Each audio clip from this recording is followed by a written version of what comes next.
On this edition for Saturday, May 15th, tensions rise as fighting escalates in the Middle East. The Colonial Pipeline shutdown and vulnerabilities to cyber attacks. And in our signature segment, Canada's border shutdown and hopes for reopening. Next on PBS NewsHour Weekend. PBS NewsHour Weekend is made possible by Sue and Edgar Wachenheim III, the Anderson Family Fund, Bernard and Denise Schwartz, the Cheryl and Philip Milstein family, Barbara Hope Zuckerberg, the Leonard and Norma Clorfine Foundation, the Peter G. Peterson and Joan Gantz Cooney Fund, the estate of Worthington Mayo Smith. We try to live in the moment to not miss what's right in front of us. At Mutual of America, we believe taking care of tomorrow can help you make the most of today. Mutual of America Financial Group, retirement services and investments. For 25 years, Consumer Cellular's goal has been to provide wireless service that helps people communicate and connect. We offer a variety of no-contract plans, and our U.S.-based customer service team can help find one that fits you.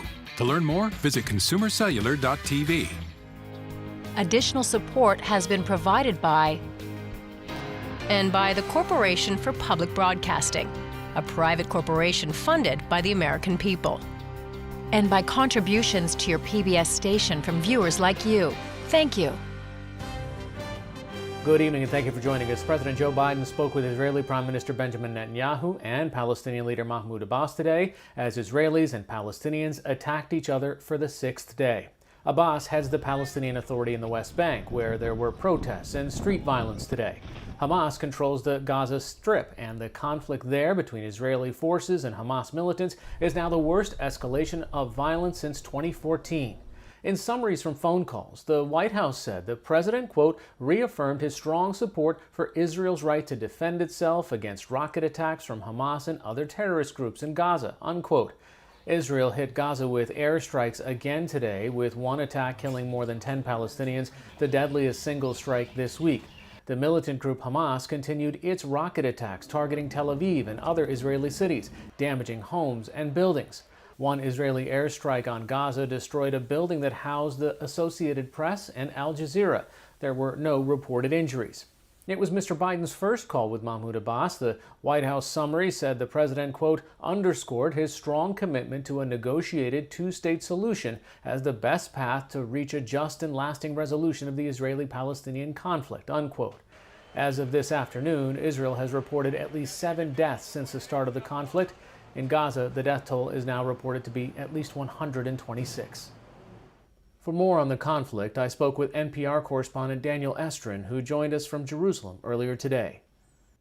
So Daniel, let's start with the latest. What have you been experiencing in the past few hours? Well, the latest news is that the Associated Press Bureau in Gaza City was flattened in an Israeli attack. The AP Bureau was located in a high-rise building along with Al Jazeera and other offices. And the owner of the building received a call from the Israeli military notifying him that the building would be attacked and evacuate now. It attacked the building with airstrikes and demolished it. And then later, Israel announced that it had done so because Hamas militant intelligence was using the building. Now, no one was reported injured in the attack. Israel has also not provided any evidence to support the claim of Hamas using the building. I asked Mark Regev, who is Israeli Prime Minister Benjamin Netanyahu's senior advisor, about this. And he said that giving the building 1 hour's notice was ample warning to get people out. It also gave Hamas a tip, but that it was balancing the need to protect innocent lives with the need to strike a military target. The White House spokesman Jen Psaki has said that the White House has spoken directly with Israel, saying that it should ensure the safety and security of journalists. And my former colleague, Faris Akram, just yesterday, his own farmhouse was bombed by an Israeli strike. And he wrote that the only place that he felt safe was the Associated Press building, which is now destroyed. Yesterday, there was a strange back and forth, if you looked at American headlines, about whether or not Israel had sent ground forces into Gaza. What happened? Well, early Friday morning, it appeared that a ground incursion was happening because not only did we hear, my colleagues in Gaza heard heavy shelling, artillery fire on the border area, but an Israeli security source told me on the phone that ground troops had entered Gaza. And so NPR reported that news along with a lot of other major international news organizations. However, Israeli media widely reported that actually that information was fed to the foreign media as part of a ruse to try to trick Hamas militants into thinking that a ground invasion was happening in order to send them underground into underground tunnels, which then Israel bombed. There are still many questions, despite the army's insistence that it was a mistake, still a lot of questions about whether the foreign media was used in a ploy to trick Hamas. What is the situation like on the ground there in the sense that what happens when you walk out onto the street, or if you do, to buy groceries? In Gaza, nearly every person I speak to, in fact, every person I speak to does not feel safe where they are. They don't know if a rocket is being launched from behind their home, that their area would be targeted. People are talking about organizing their mother, their father, their family to go to a place where they might feel safer, even if they don't know that that is true. In Israel, I was in Tel Aviv the other night, where the streets, usually busy, totally emptied. It was an eerie quiet because people had rushed to supermarkets to buy groceries and to run back home because Hamas had announced an imminent rocket attack. Not only is there a fear of rockets, a fear of Israeli bombardment, but inside Israel, on the streets of Israel, between neighbors, there is civil unrest and ethnic strife that we have not seen in this country in more than 2 decades. Neighbors fighting each other on the street. We're talking about mob violence, vandalism to stores, even live fire shot. And it is not the anonymous violence of rockets and airstrikes from warplanes and rocket launchers. We're talking about very personal street violence between neighbors. And I think that has really shocked people in this country. Are there any efforts to try to de-escalate? Are there any even talks about talking? Well, first I should say that despite the civil unrest between neighbors, there are efforts between neighbors, innocent people, to reach out to each other and to say, we support you, Arabs and Jews together. On the greater scale of fighting and international mediation, yes, there are intensive efforts. The State Department's Hadi Amr, a senior envoy, has arrived in the region. The United Nations Security Council is meeting on Sunday, and we'll look to that to see if there's any resolution or any resolution to the conflict. But at the moment, both sides are indicating that they still are fighting and they are pushing ahead. NPR's Daniel Estrin joining us from Jerusalem. Thanks so much. Thank you for having me.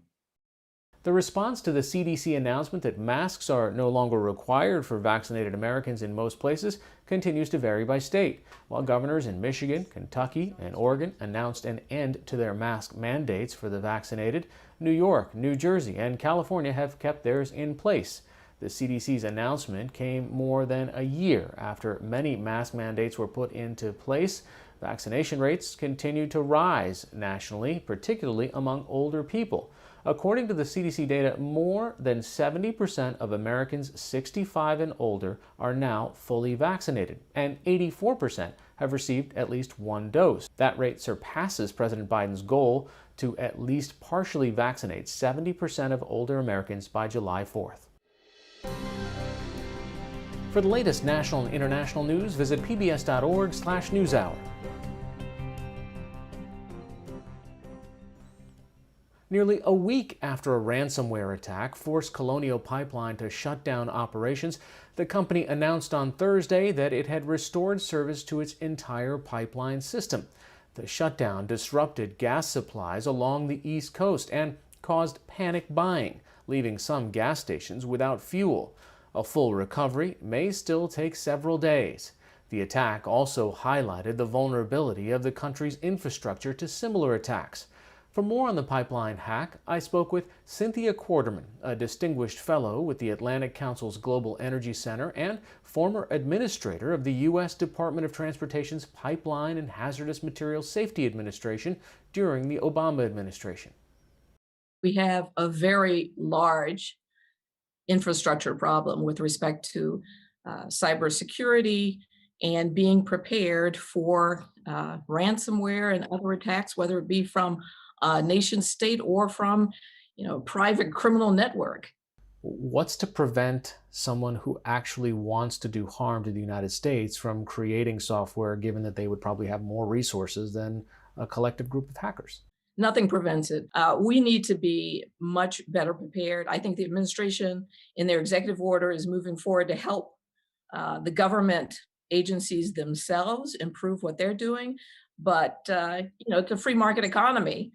We have set up this system. We've got thousands of pipeline operators out there, and not just pipeline operators, but electric utilities and others who need a lot of help. So how do we harden this infrastructure? Should this be the kind of spending that we should be engaged in to say, hey, guess what? Protecting from a cyber attack should just be just like protecting from the weather. Oh, it is absolutely the same. I agree with you wholeheartedly.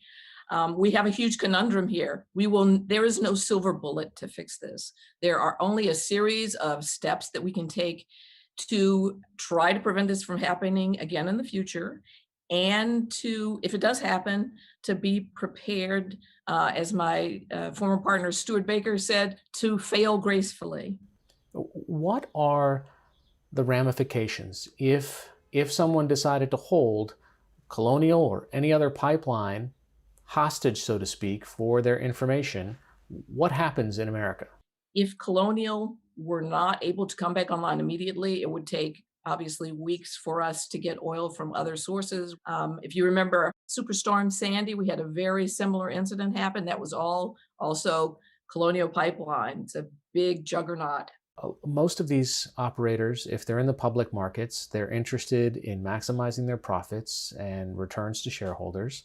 What's the case that you would make for them, to them, I suppose, and to all of us to sort of think a little bit bigger? We have this great free market economy where we have companies thinking of all these fascinating, creative, innovative things to do. We need to think about the failure. What happens if there's a failure? We have a failure of the imagination about our failures. What are the repercussions if something goes wrong? So is this likely to be something that needs a regulatory intervention or a legislative one?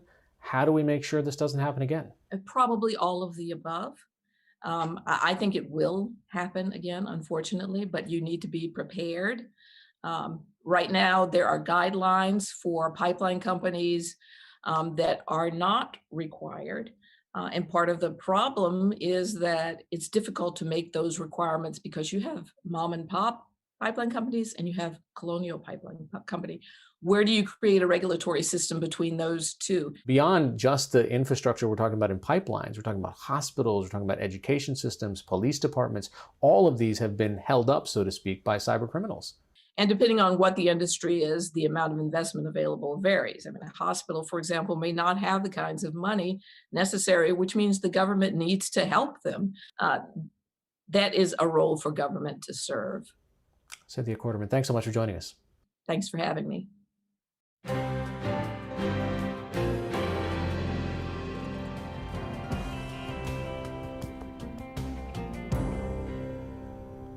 The United States and Canada have one of the largest economic partnerships in the world, with trade in a typical year worth $2 billion a day. They also share the world's longest international border.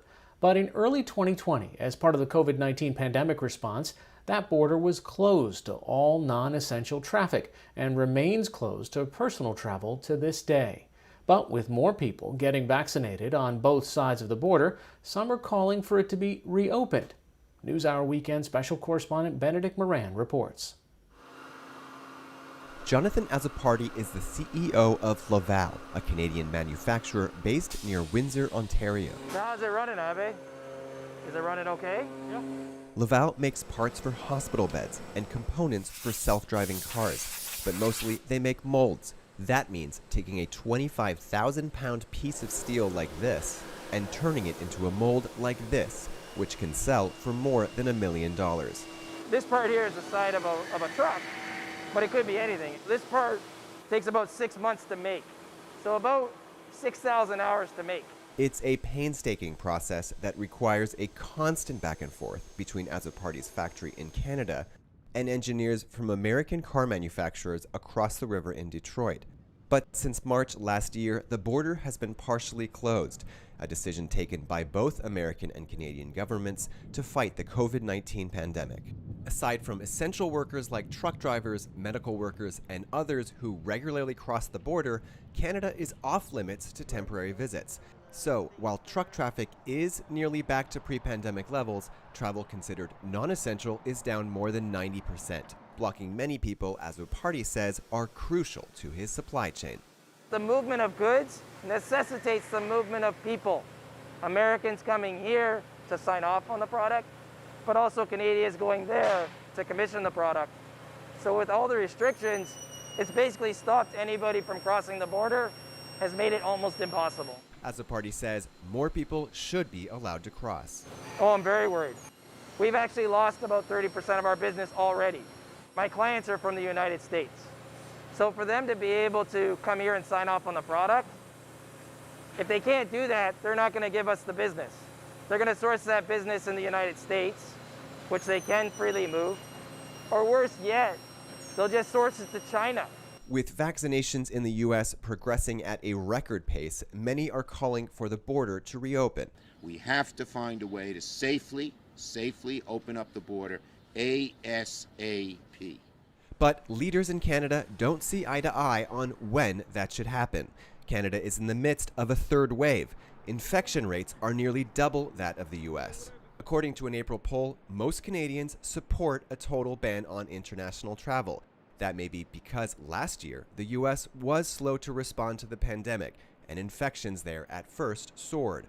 Bill Anderson of the Cross Border Institute at the University of Windsor. Early in this pandemic, there was a public perception that Canada was being very responsible and the United States was not being responsible at all. Of course, we're well into this thing, and the infection rates right here are very high right now in Canada. Now, despite the border closure, infection rates in Canada are higher than the U.S., and the country has lagged behind with vaccinations. 34% of Canadians have received one dose, but only 3% are fully vaccinated. So while the U.S. is reopening, lockdowns in Canada have gotten even stricter.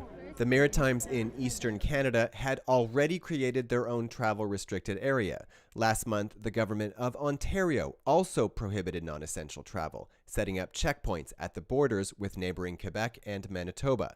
So talk of reopening Canada's international borders has taken a back seat. Border closure has also impacted friends and families. The U.S. and Canada share the world's longest international border. Much of it is unguarded and looks like this. But it also runs right through many communities. Derby Line, Vermont and Stansted, Quebec are effectively one town. The border is only marked by stones.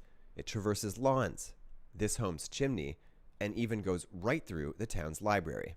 This is Canusa Road for Canada, USA. On this side of the road is Canada. On the other side of the road is the United States. There are no checkpoints dividing the two areas.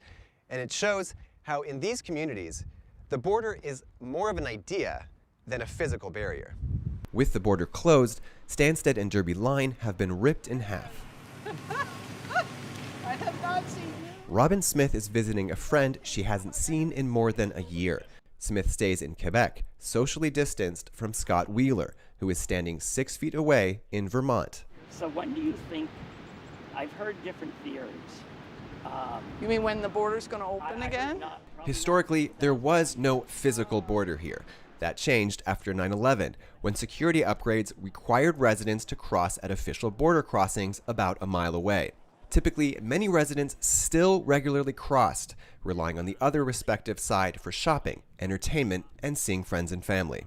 Since COVID-19, that is no longer possible. Smith used to live in the U.S. while her family was in Canada. Before COVID, I drove over once or twice a day. I made supper for my parents. My sister lives with my parents. She has handicaps, so it's like a close family. My other sister helps. We do things together. And, you know, we were totally cut off. When the border closed, she moved to Canada to be with her parents. She is eager to get her old life back in the U.S. Well, I want it to open again. I mean, that's all. I can't really do my job properly. I can't go over and work. I can't just go and get my mail. I can't just go and see my friends. What many are advocating for is a system that allows for vaccinated Canadians and Americans to cross the border. Canadians say that vaccinated Americans pose less of a risk than Canadians who are traveling from hotspots within their own country. One proposal is to use a digital vaccine passport or an already existing trusted traveler program like Nexus to verify vaccine coverage. Ideas welcome by Niagara Falls Mayor Jim Diodati. It's been devastating and eerie to come down this area and to see no people. Niagara Falls, Ontario normally welcomes some 13 million visitors a year, and the town relies heavily on tourism revenue. Today, the streets are empty. While tourist attractions like ferries are operating on the U.S. side, Canada's boats are mothballed. This has been for over a year. It's been devastating. You know we're going to open. We just don't know exactly when. So let's come up with our phased-in plan for opening the border.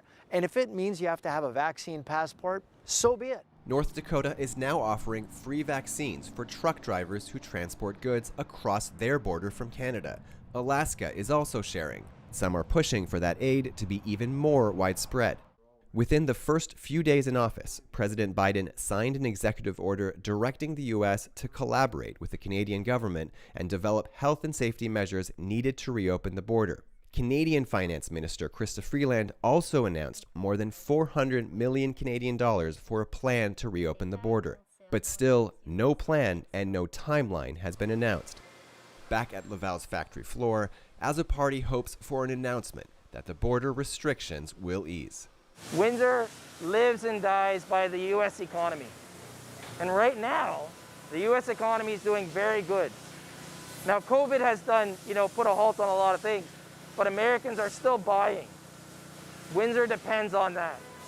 And not just Windsor, Southwestern Ontario depends on that.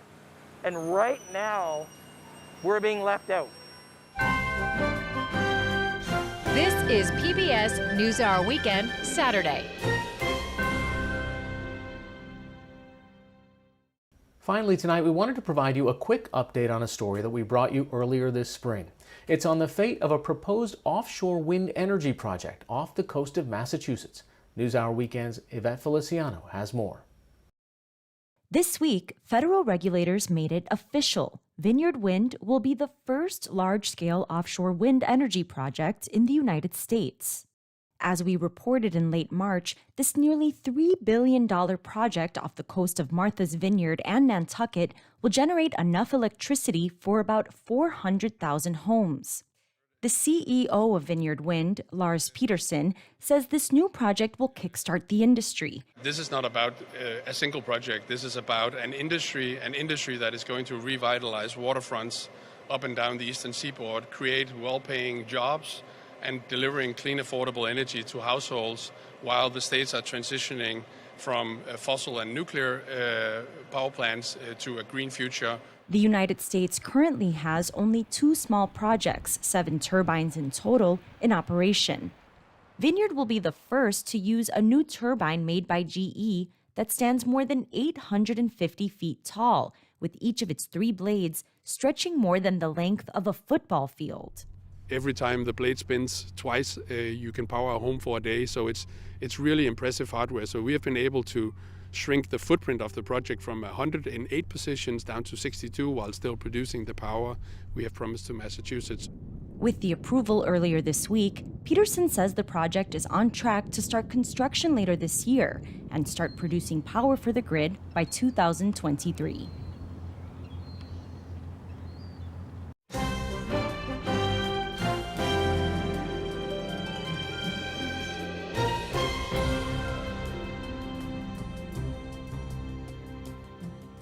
That's all for this edition of PBS NewsHour Weekend. For the latest news updates, visit pbs.org/newshour. I'm Hari Srinivasan. Thanks for watching. Stay healthy and have a good night.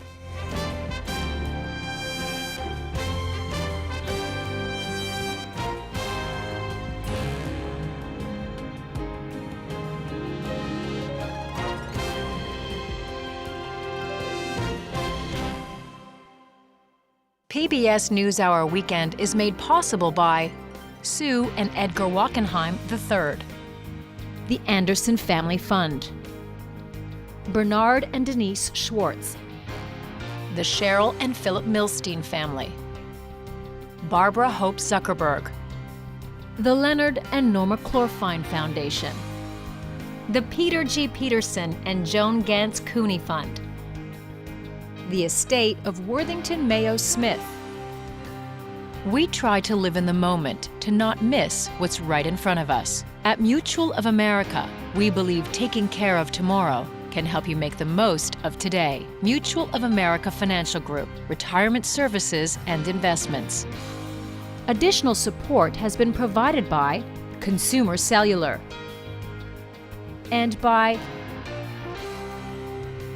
the Corporation for Public Broadcasting, a private corporation funded by the American people. And by contributions to your PBS station from viewers like you. Thank you.